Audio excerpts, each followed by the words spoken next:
देश भर में राम मंदिर के भूमि पूजन को लेकर के उत्सव का माहौल है, लेकिन इस बीच में जब राम मंदिर बन जाएगा तो वहां पर एक मशीन को दान करने की इच्छा जताई है मध्य प्रदेश की राजधानी भोपाल के रहने वाले शोभित ने। शोभित वो शख्स हैं जो पहले भी मंदिरों में अपनी एक अनोखी मशीन के जरिए एक नया प्रयोग कर चुके हैं।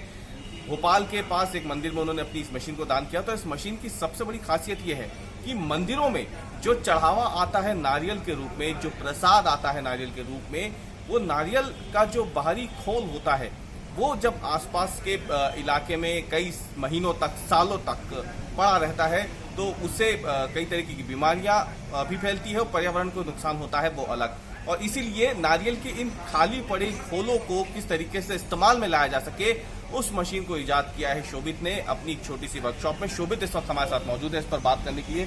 शोभित, ये बताएं कि ये जो मशीन आपने बनाई थी, पहली मशीन कब बनाई थी, और क्योंकि अभी राम मंदिर का मुद्दा जो है वो चर्चा में है, सुर्खियों में है, राम मंदिर को लेकर के आप बता रहे हैं इस मशीन के बारे में आपने वहाँ के कुछ स्थानीय अधिकारियों से बात की है, ट्रस्ट के लोगों से भी आपने बात की है, क्या बात हुई है आपकी इस मशीन के बारे में?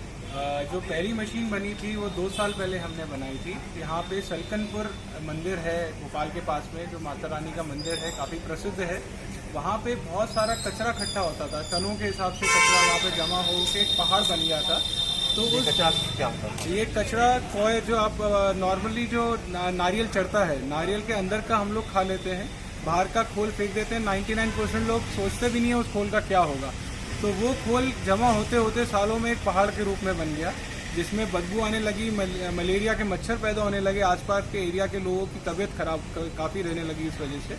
तो उस प्रॉब्लम का निजात हम लोगों ने किया कि वहाँ से हमने वो कचरा साफ किया। चैलेंज ये था कि वो एक पहाड़ी पे मंदिर है, तो वहाँ से उठा के लाना ले जाना एक बहुत बड़ा संघर्ष रहा। फिर एक जगह हमने मशीन सेट करी और उसको प्रोसेस करके उसको यूटिलाइज़ किया। उसमें 3 चीज़ें हम लोग निकालते हैं। कोको पाउडर आता है, जो कोकोनट पाउडर होता है, वो पेड़ों में डाला जाता है ताकि नमी बने रहे पेड़ों में और पानी की बचत हो, और एक फर्टिलाइज़र का भी काम करता है। फिर दूसरा स्टैंड आते हैं जिससे रस्सी गुथी जाती है, जो कोकोनट की रस्सी होती है वो।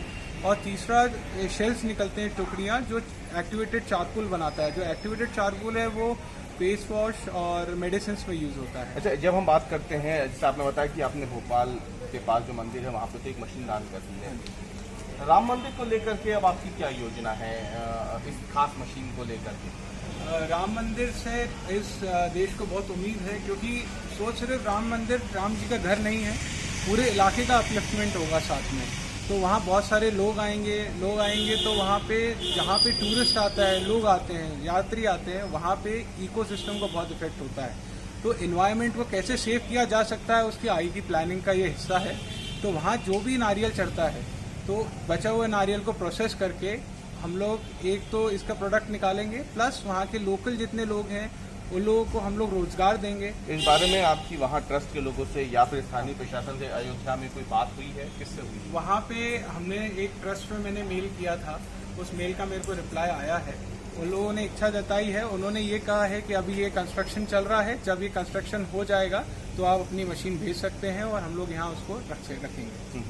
और आगे का जो वहाँ पे लोकल जो वहाँ के ऑफिसर्स हैं उनसे जब बात हुई तो उनका भी ये कहना था कि एनवायरनमेंट से लगी हुई कोई भी चीज़ जो एनवायरनमेंट को फ़ायदा पहुँचा रही है वो हम लोग ज़रूर करेंगे और इसको और आगे भी अडाप्ट करने की कोशिश करेंगे। अच्छा, इसकी अगर हम बात करें तो इस मशीन को बनाने में कुल कितना खर्चा आया आपका और काम करती कैसे रही? ये जो मशीन है सिर्फ इसका पूरा इकोसिस्टम, मतलब मशीन के सारे पार्ट्स और उसको मार्केटिंग वगैरह सब करके 10 लाख रुपए का एक यूनिट बनता है, इंडस्ट्रियल यूनिट। तो हम लोगों ने इसमें मेजरली ग्राइंडर, मोटर और साथ में सेग्रीगेटर, ये सब चीज़ों से कंबाइन करके बनाया है और पूरी मशीन मेड इन इंडिया है। अभी तक जितनी मशीन्स आ रही हैं, बहुत सारी साउथ में मशीन्स हैं ऑलरेडी, लेकिन वो बहुत बड़े यूनिट्स हैं, 50-50, 60-60 लाख रुपए की मशीनें रहती हैं और वो सारी इंपोर्टेड रहती है। हम लोगों ने इसमें एक एक पार्ट इंडिया का ही है और ये आत्मनिर्भर भारत का एक हिस्सा बोल सकते हैं कि वहाँ की टेक्नोलॉजी हम लोगों ने यहाँ कन्वर्ट करके और इसको यहाँ सस्ते रेट में और अच्छी बना दी। तो आप जब राम मंदिर को ये मशीन लेंगे, क्या इसकी आप कोई चार्ज लेंगे या फिर आपकी तरफ से दान रहेगा, क्या लगता है? सर, हम राम मंदिर में ये मैं एक गिफ्ट की तरह दे रहा हूँ।